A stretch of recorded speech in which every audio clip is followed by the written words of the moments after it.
everybody. Welcome to Friday, another Talk Money with Tom show today. Really excited that you could join us. We are trying to help you improve your retirement, especially in the area of finances. You know, how to manage money, retirement planning, tax planning, things that can really have a big impact on your ability to have an enjoyable retirement, especially in terms of the money aspect. And so we do that by answering your questions. You can send those in now. You can send them two different ways. Ask Tom at talkmoneywithtom.com, or you can actually put it right in the chat right here. You can send them in now, and we'll try to answer those live. You can send them in during the week, and we will try to answer them next week. And so very excited about that. We believe here that education about these areas will help you improve the chances of better retirement. And so that's why we started this channel. There's over 1,000 videos on the channel now. You can look at those and peruse those. You can subscribe to the channel. Hit the little bell button next to the subscription, and you'll get notified when we put something new on there. And just continue to work down that path. Even if you're working with somebody, it still helps to have a better understanding of a lot of these subjects. And of course, sometimes people have questions that they don't want to ask in a public forum. They just want to meet with Ethan and I. So we have provided a book appointment button up in the corner of our website. Link to that website's here on this channel. And you go up there, push the button, pick a 30-minute video or phone time to meet with Ethan and I, and we'll sit down with you individually and try to see if we can help you some too. So really looking forward to it. We've been doing the show for quite a while now, really enjoying the process, and hopefully you get something out of today, as far as the concepts of retirement. And so I always like to start off the week with just a discussion of kind of what we saw happening to the stock market. Here's the S&P 500 going back to the beginning of last year. That red line kind of shows that what I call the downward trend line that we've been on since that period of time. The blue line is the 200-day moving average.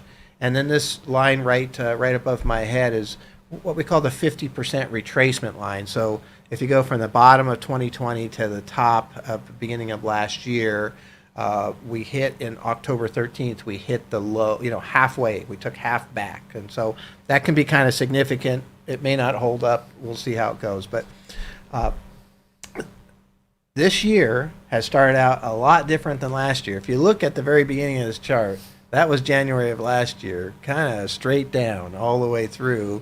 And they have a thing called the January effect, so how January is, it sometimes will affect the rest of the year. So a positive January can be a positive thing for the year. That sounds great, because last year definitely was accurate. A negative January turned into a negative year. Now, this is the second week in a row. It looks like we're going to have a positive rate of return. So that's kind of exciting. And you can see we're bouncing right up to that 200-day moving average. Again, we've hit it a couple times here, in the last few months. We have not been able to hold above it for very long. We closed twice above it and still fell back down. But this is a really unique environment. We would love to see a reversal of primary trend. Mm-hmm. So primary trend right now is down. So those ones that are going up are considered the minor trend. And the reversal of primary trend would come in a variety of ways. Let's break that 200-day moving average. Let's break that red trend line. Let's establish a new high, because all of the highs are lower, right? Let's get a higher high. Those are the types of things that we're looking for. Now, lots of talk out there right now about the fact that the earnings reports that are going to be coming out are going to be worse than expected, and that's going to drive the market down to a new low, right? That is the message that we're getting from the institutions, from the all kinds of articles about that.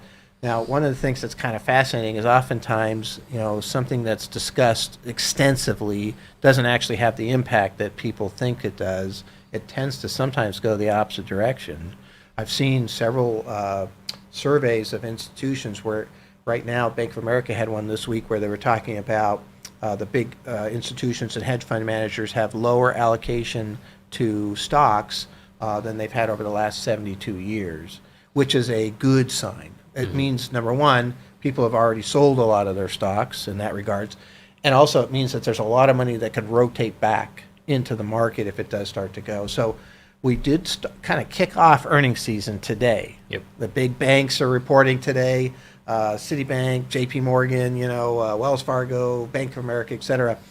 For the most part, across the board, they beat expectations. Did pretty well. This is for the fourth quarter for last year, but the stocks were a little bit soft today, partly because of their future outlook, right? Yeah, they projected some softness going into the year. Yeah, mainly because of fears of what the recession, if we have one, what it will bring, especially in the area of loan losses, right? Because they've got a lot of loans out.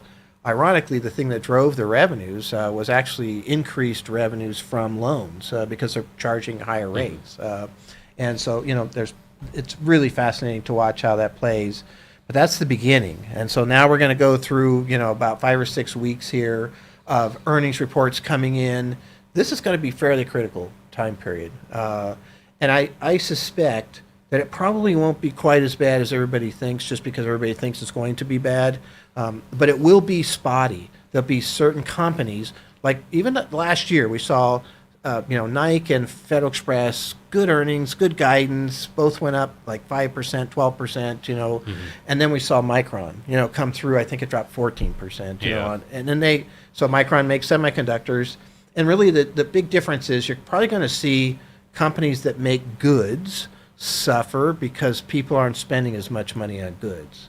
I mean, semiconductor especially. I mean, we bought a ton of computers in 2020. Yep. Everybody went home. Everybody was running around buying them for their kids so they could do their Zoom classes and iPads and all of these things. And we don't need them. We're pretty much stocked up on computers for the most part. So, that there's an obvious softness that's going to happen there as far as that goes.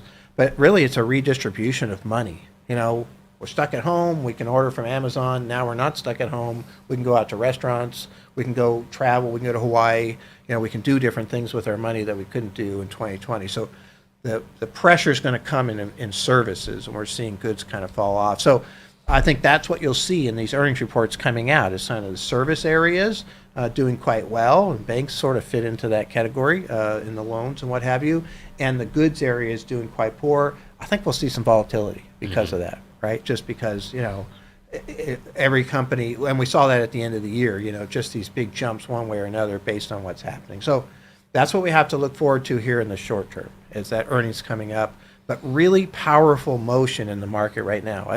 I can't emphasize enough that this little upturn that we have, how powerful it has been. We track the number of stocks that are above their 10-day moving average on the New York Stock Exchange and the NASDAQ. 82% are above their 10-day moving average. That is the best that we have seen in this entire chart time frame here, going back to the beginning of last year. And so there is a lot of motion. I mean, the breadth, new highs, all of these things are showing. And there's a lot of green. Even when the indexes have been slightly down or slightly up, there's been a lot more power going on behind the scenes. Small caps are running. That's a good sign, because usually that means risk is happening and people are getting into it and what have you. So very, very powerful motion that's happening right now. May not be enough. We saw some very powerful motion back, last summer. That didn't work out. So, but it's nice to see it. Certainly makes a difference versus what we were seeing at the end of last year, right? And so one of the drivers this week was inflation. So they were, the CPI report, Consumer Price Index, was reported on Thursday. This is what they call top-line inflation, year over year. So if you look at this December versus where it was last December, all right, it's prices are up 6.45%, which is still too much, but way better than the 9.1% that we were at in July. So trend matters here, right? Coming down, coming down, coming down, coming down. That's fantastic, and so that helps because the Federal Reserve can maybe slow down their rate increases, and the market can kind of settle in on that, and we can see some decent pieces out of that. Well, but the Federal Reserve mainly looks at core inflation. And so core inflation, they take out all food and energy items out of the basket of this consumer price index, and it is down too. Now, it's got a little different pattern. It actually peaked in the October timeframe, not July, like headline inflation.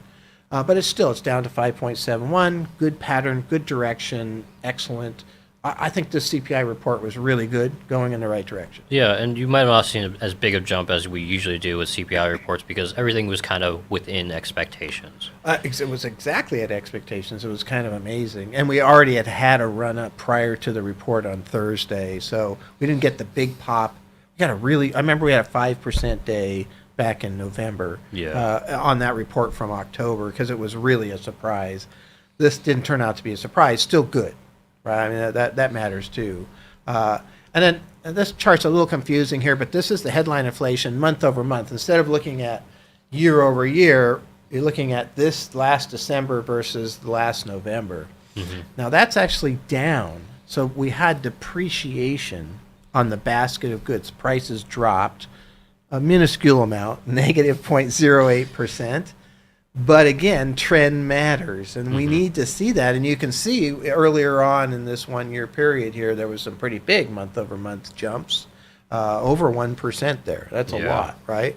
So that's again a piece, and that was expected. The expectation was, met here. And so again, the inflation report was really good. I think that's super important. The focus seems to be shifting now to recession and how that might impact earnings, and these rate increases that have already happened. How does that impact earnings? And that's what we're going to be talking about and what you're going to be hearing about a lot of right now because we're getting into earnings season.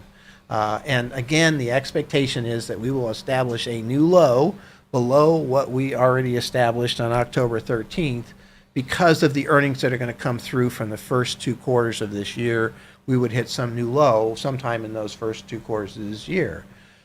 Let's see what happens, right? I think that's going to be kind of interesting. But let's just stay a little bit on the inflationary aspect because I do think there's a long-term portion of this that's going to come back around.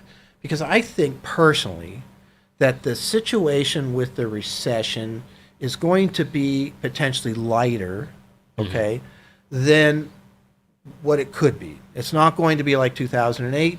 Primarily because the banks are in decent shape, businesses' balance sheets are doing okay, household balance sheets are actually better, all better than they were in 2008 before that big downturn.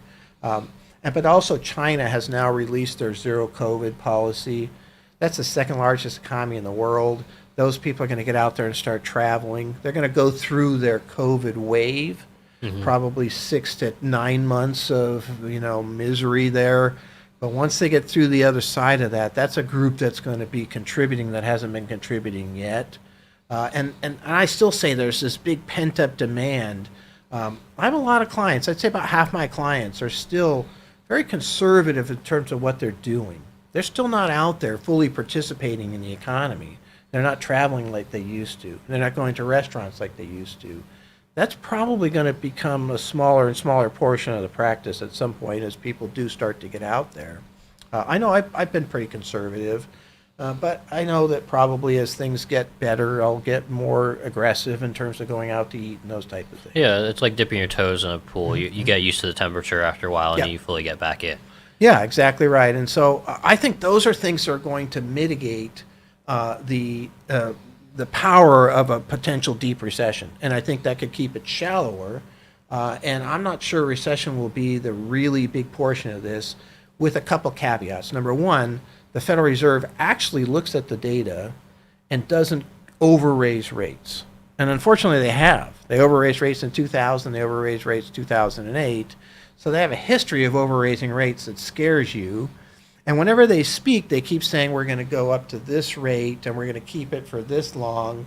And if you look at the bond market, it says, no, you're not. It says you're going to be slightly below that rate and you're actually going to start to come down before you say you're going to come down.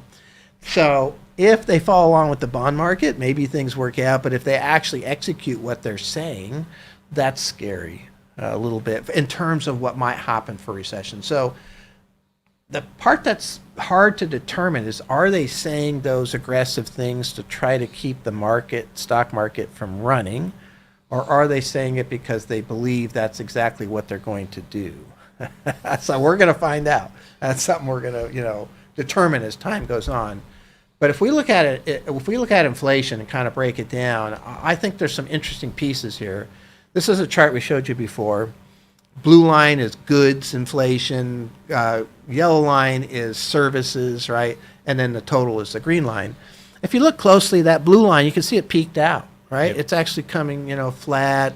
We're seeing some depreciation there in goods. I mean, Tesla just announced some more discounts on their cars, and I think we're going to see continued depreciation, disinflation deflation, in the area of goods. But look at services, still going up. Yeah. And again, people are shifting to that. When we look at goods and we look at what we can do to solve inflation in goods, we would probably be looking at the supply chains, and we're probably looking at China because they are the supply chain of the world. And so that theoretically is going to get better here at some point in time, but it's already sort of solved itself because people aren't buying goods as much, they're now buying services. When we look at services, the key criteria and the main restrictor is going to be labor, because that's what provides, that's who does the restaurants and the airlines and the hotels. This is a labor intensive arena. And so we have a shortage of labor for what is happening right now. And if you want inflation to continue to come down and get back down and the Federal Reserve to be able to back off, labor has to get better. And so this chart is quite fascinating. This is the labor force participation rate. This is going all the way back to the 1950s. And so this is, it's really kind of fascinating. Even if you look at it from an early time frame, the participation rate was quite low because there was always somebody at home, right? And then it grew. You can see that growth coming all the way through, 70s, 80s, and 90s, and it peaked out in the late 90s. And so these are non-institutionalized civilians, 16 years and older, who are working or looking for work. That's what labor force participation is. It's a percentage. It was around 67% at its peak, and it's around 62% now. But if you look at that big drop that happened in 2020, right? Big layoffs, so people were out, and then it's jumping back up. But we're not back to where we were prior to the pandemic. It's about a 4 million person differential. That's a problem for service inflation. Yep. That gap needs to close. And the Federal Reserve, Chairman Powell, mentioned this in his last meeting. About 3 million of those people that were missing are being attributed to early retirement. People that, the pandemic hit, they didn't, want to go back to work, and they just retired early, for all kinds of different reasons.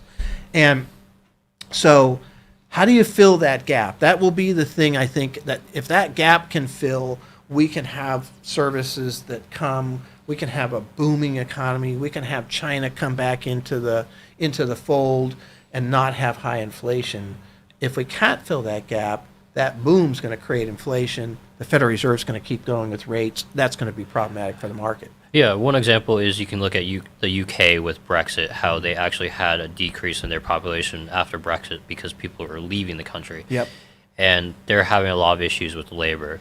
So you can crank up your immigration, or you can kind of figure out ways to be more efficient, as we've started to see with, self-checkout, at your local grocery store, or, even fast food places are thinking about automated, like robotic cooking for their food. Yeah. Actually, we were just seeing this week, we're seeing some of the robotic investment arenas starting to pop up right now. I mean, that just kind of came up on our, screening process. And, you go to the grocery store, the self-checkouts have been expanding, again, like you said, to McDonald's, there's a lot more kiosks there. And so that's one of the ways they're going to fill this. It's probably a potential investment arena also, because, again, if I'm McDonald's and I have people that want to buy my food and I can't get people, I'm going to do whatever I can to get those people, including paying more, which is inflationary, but also investing in technology to try to replace those people and fill that gap. Because the trend is there, and the big part of that trend, because it isn't just the pandemic. The trend started back in the late 90s in terms of this decline in workforce participation.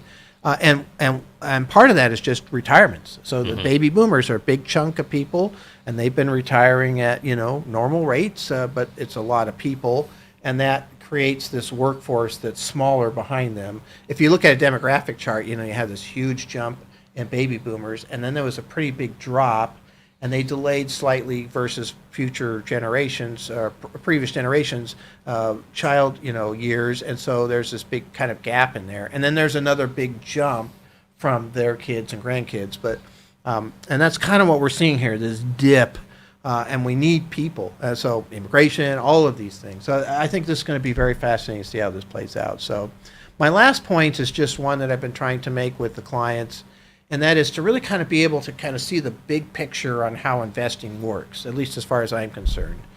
And I call this the super cycle. Okay, so this is the Vanguard Total Stock Market Index, which we use as our main benchmark. It has the majority of the U.S. stocks in it.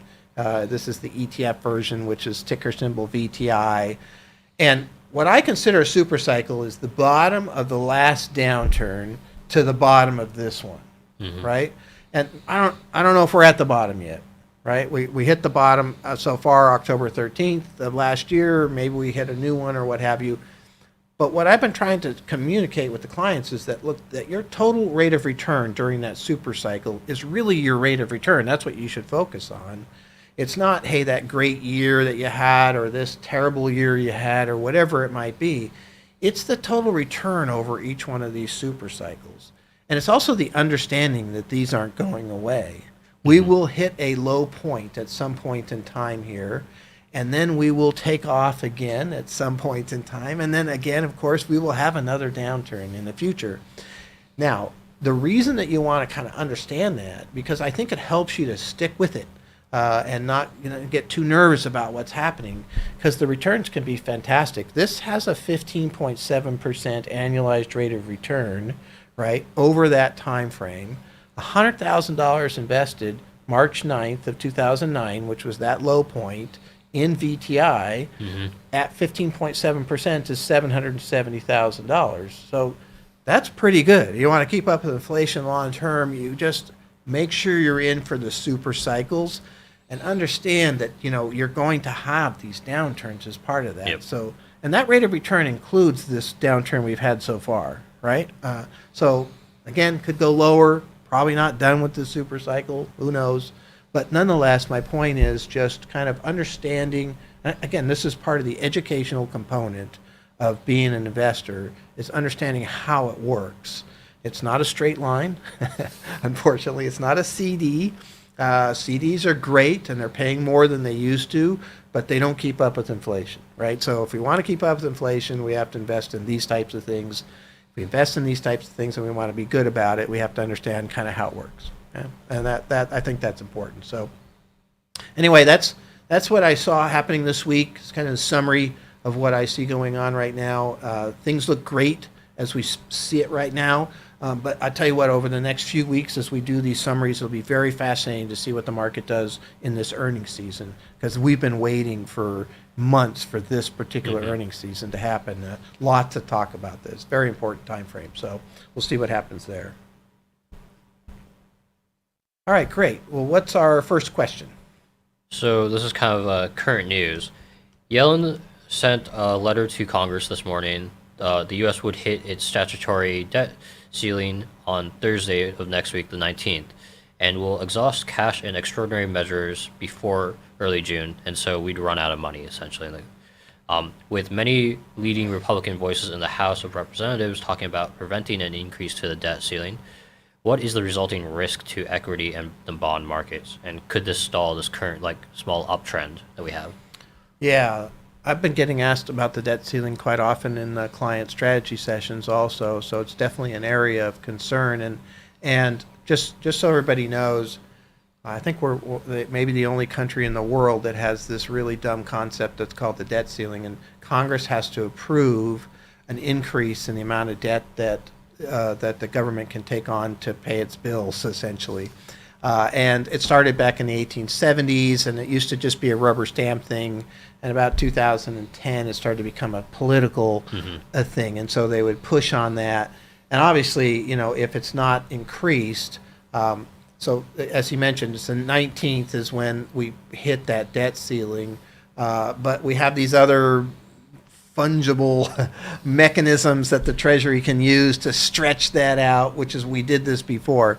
until roughly June, and actually that's still probably a guess because it's a guess of how much revenue is coming in and how much expenses are going to go out and what have you. But in the end, if they don't increase the debt ceiling, then the government could default on its obligations, including defaulting on its debt. This would be catastrophic. Yeah, It Moody just predicted that unemployment would jump to 9%. Yep. Stocks would lose up to a third of their value. Yep. So this is pretty much a global recession. It's a big deal. And so, the question is then, how does that affect the market, and can that stop this particular downturn? Well, I do have a slide for that I'll show here. All right, so this is 2021, the end of 2021, and some of you might not remember this, but we had 2 debt ceiling, increases in that time frame. The first one is that first red arrow was in kind of that September-October time frame. Stock market dropped 10% as they were haggling about it, and literally people in Congress were saying that it was okay. There were some people saying it was okay, let's let it burn. I heard that. I was like, that just really scary to me. Now, luckily, they weren't the majority. And so they managed to get the debt ceiling, increased up through December. And then December, we had another argument over the debt ceiling. Now, that market only dropped about 5%. Partly because it's kind of desensitizing. Okay. Because in hindsight, you would have made money buying in the first debt ceiling argument at the bottom there because it recovered so quickly. And so a debt ceiling argument without a default is just another one of the interruptions that can happen to the stock market as we go forward. Once it's resolved, it's probably a buying opportunity. Yeah, it just adds uncertainty, and that adds to the volatility. Yeah, it does.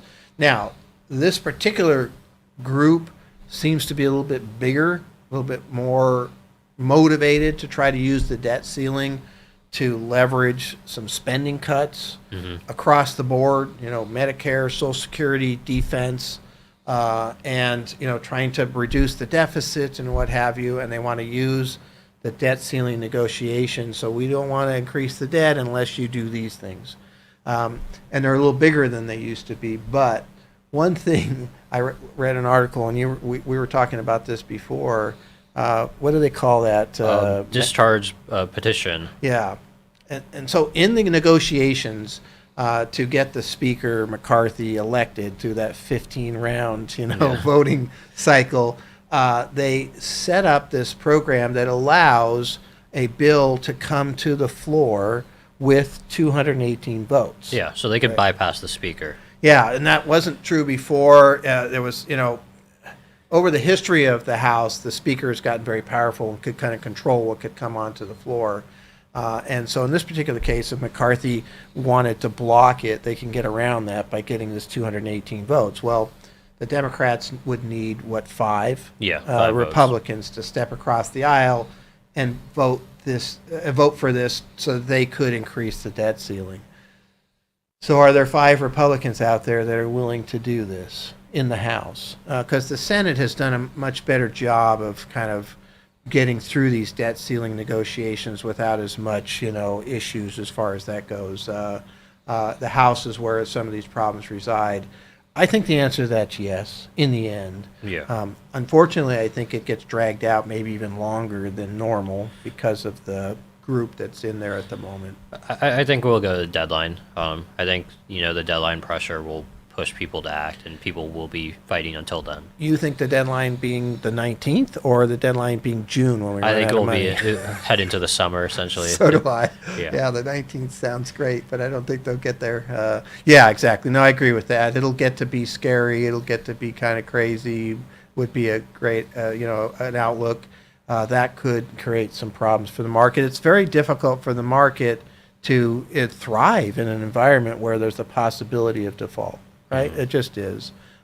Having said that, there may be some opportunity there too, especially if it doesn't turn into a default. So yeah, it's a really good question. It's something that has been floating around for quite some time since the election. So Hopefully things work out and cooler heads prevail. My biggest hope is they get rid of this whole concept because it's not necessary anymore. It's a totally Yeah, it's weird archaic. to have a debt ceiling for bills that you've passed. Essentially, you're like Yep. saying, "I want to pay, have this bill. I need to pay for it, but I'm not going to have the money for it." Yeah, exactly. It's it's not ideal. All right, so what's our next question? So how do I determine my own risk level? I'm taking over finances for the first time, and I don't know how to figure out my own risk level. Yeah.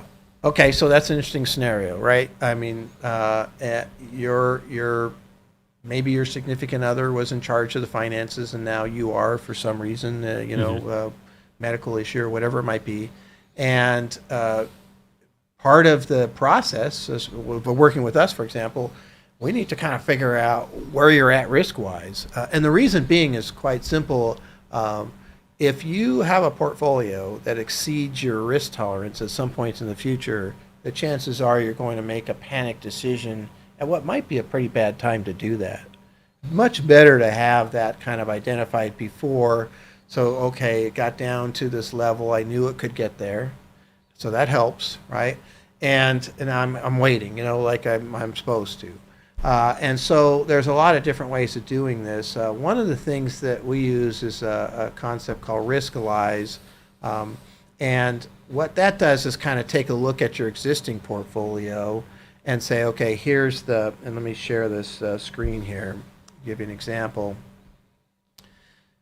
It takes a look at your existing portfolio and it gives a risk number. Yeah.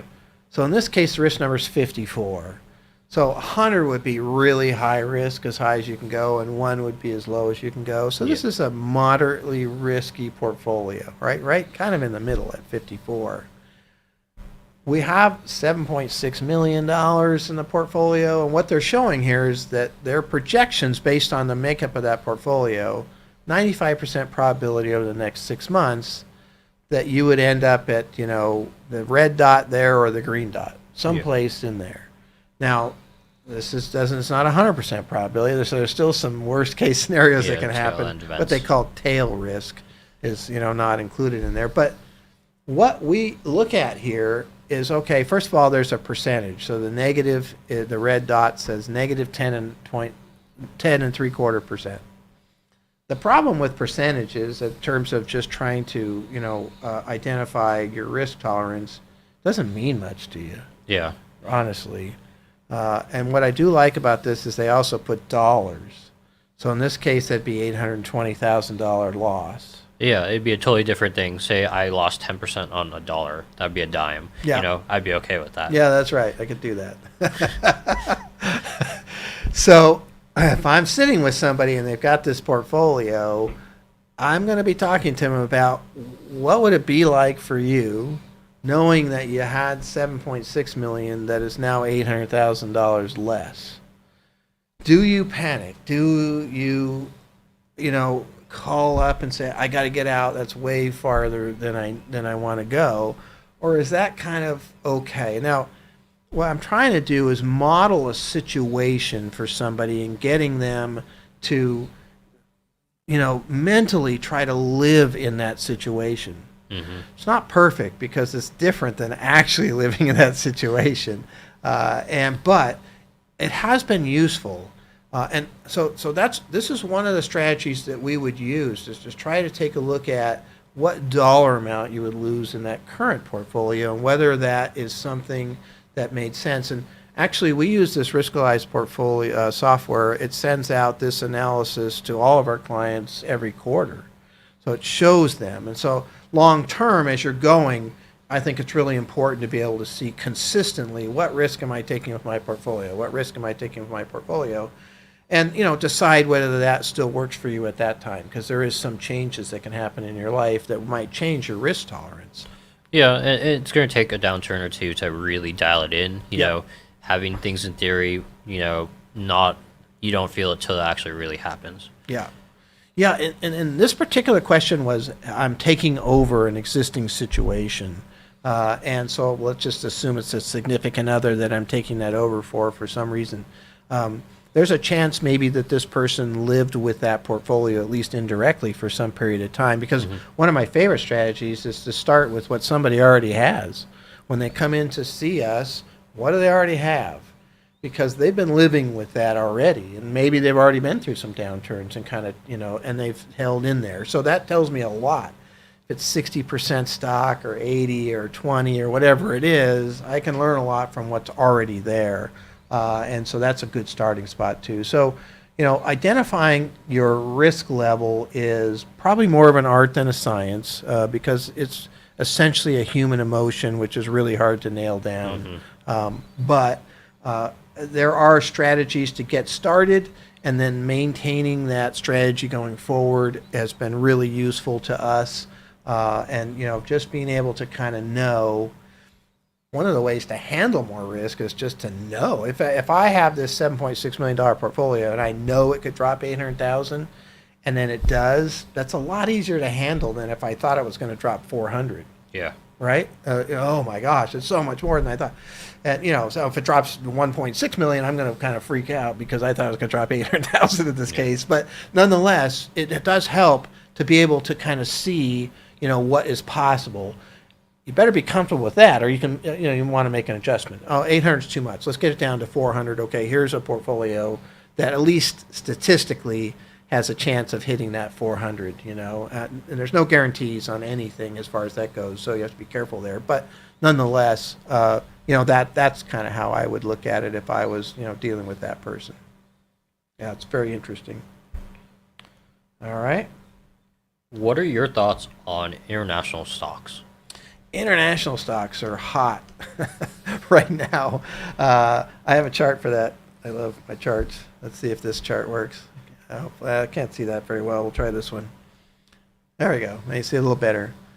VTI, all right? So just to describe VTI, which is the green line, is the Vanguard Total Stock Market Index, right? And that is a 4,400 and some odd stocks. It's like most of the U.S. stocks. VXUS, I think it's over 7,000 stocks. Yeah. It is a majority of the stocks outside the U.S., both in developed and emerging markets. So they're great indexes from a broad perspective to take a look. And so if you look at that orange line versus the green line, and this is a very short period of time, this just, started to take off in really October, late September, and started to overperform the U.S. Now, it's been a long time since international has overperformed the U.S. I mean, the whole pandemic really created a scenario where money was flooding into the U.S. market and out of these other markets just because it was the U.S. as a safe haven, and we're finally seeing a change. Part of that change is being driven by the fact that the dollar is starting to come back down from its really high points that it hit. And so if you have an international investment, it is purchased with dollars into a foreign currency. If that foreign currency makes money against the dollar, when you sell that share, you've made money even if the price of the share didn't go up. So there's two drivers of foreign investments. One is the actual price of the investment, and the second, of course, is the currency fluctuation. And so, yeah, this is a pretty hot area. It's fairly new. It is newly developed and newly run. There's no debt ceiling argument happening in the international market like we're going to have here. So maybe it stays a little bit immune to some of the downturns. So this is an area, we're 75% invested now. We do not have exposure to international. It's an area we're looking at right now. I'm just I'd like to see some more strength out of the market before I put the rest of the money back in. But nonetheless, yeah, this is an area I like right now across the board. And Europe has been stronger. If you break it into pieces, Europe and Asia, Europe's been stronger than Asia as a whole in this time frame. And, so that's interesting. If you break it into developed versus emerging markets, they've been kind of going back and forth. Like right now, I mean, just literally within the last week, developed markets have done a little bit better than emerging. But if you take a look over this whole time frame, emerging markets have actually done really well here. So, you can pick and choose and find more concentration in different areas. or buy the whole thing, which is what VXUS is, the whole total international market. So, yeah, I think that's a pretty exciting area altogether. All right. What is our next question? What's lifestyle creep and how do you control it? Well, like keeping up with the Joneses, right? Yeah, Basically, right? It's just that whole thought process of, your lifestyle's increasing and increasing theoretically with some increasing income, right? Mhm. Raises, and all of a sudden, you're buying the newest gadgets and cars and all those types of things. And it's a consumer behavior that Americans are pretty good at. And unfortunately, it can be quite damaging to the long-term, financial health. I always cite this stat, but the average 65-year-old retiree, according to the survey that I saw some years ago, has $49,000 of investments plus Social Security. And some of those cases, it wasn't lifestyle creep. They just didn't make enough money to really save that much. But in some cases, it was lifestyle creep where, people just spent and spent and spent. And so how do you avoid that? It's kind of interesting. The main thing that comes to my mind is if you have a financial plan, a retirement plan, you'll know what you need to do to reach your retirement goals. And how much you need to save is really what it comes down to. Because the way we do retirement planning is we just look at what you have in assets now and what you're going to be able to contribute to those assets on an ongoing basis prior to retirement. And then after retirement, we look at the expenses that you might have. But prior to retirement, we're just really looking at the savings rate. If you're spending all that savings on new cars and those types of things, it's going to damage your retirement. And so for me personally, I just want to know, what do I have to do to get to my retirement? And then I can say, okay, I hopefully can do that. Yeah. If there's anything left, I can spend that if I want to. I could save it, but if I want to, I could spend that. And now I know what I can do to spend to keep up with the Joneses without damaging my future. Yeah, and one of the couple of things you can do is, there's the saying, pay yourself first. So the idea is that, no matter what, I'm going to put a certain percentage of my income into retirement accounts or savings accounts of some sort, and then let that grow. Yeah. And so always keeping that same percentage would kind of keep you, controlling that lifestyle creep in a sense. Oh, yeah, that's the number one thing we've heard from the clients. And when we ask the clients and we talk to the clients about how they got their wealth, I'd say that's the most common answer. Somebody in their life, a parent, told them, pay yourself first. It's the number one thing. And a lot of times it was a percent. Pay 10%, save 10%. Probably need more than that, really, to have an effective retirement without pensions in today's world. Yeah. But nonetheless, some percentage. And then you kind of know, okay, over and above that, I'm accomplishing what I want. Because for me, there is a life is short concept, and you've got to be a little bit careful. And again, unless I've seen this where I have clients who just basically saving every nickel is their joy in life, and that's good. Do it. But if you want some balance, then I think it's important to know, okay, I have this already taken care of. I have a plan, or I'm at least putting away some percentage. I'm paying myself first, and I'm now spending the excess that I have in that. And now I can buy a car or whatever, or go on this big trip or whatever it might be, right? Yeah, and if you feel you don't know where you're at, having, just looking at a budget, maybe have some sort of program like mint.com, I know does it. You can aggregate all your expenses and all that stuff, and you kind of have an idea, this is where my money's going. Am I happy with this? Yeah, that's a big one, right? Because sometimes you really look, and there's money going in places that aren't really part of that lifestyle that you even want. Old subscriptions, or streaming services, or gym memberships that you never go to anymore. That once you kind of have that's flowing in and you can see that, You can say, oh, I'm going to take those out because I'd rather go out to eat more often, or I'd rather go to Hawaii, or, you know, whatever it is. So yeah, there is an aspect of that that happens for everybody. It's difficult sometimes to keep up. Those programs are great. They link in with your banking and credit cards and automatically bring in all those expenses, and then, you know, they actually automatically categorize them too, so you can take a look at where the money's going. Sometimes the categories need to be adjusted a little, but yeah, that's really cool idea too. So, all right, well, that's our show for the day. Really appreciate everybody that is watching today. Look forward to talking to you again next week. Have a show next Friday, and of course, you can send in your questions now all week long. Please send them in. Give us some time to take a look at them. We can make a chart or something nice so you can get a good explanation for what that question is. And you send that to asktom@talkmoneywithtom.com. Also, you know, of course, subscribe to the channel. It helps us. I think it's awesome for everybody to be able to see the resource that's there.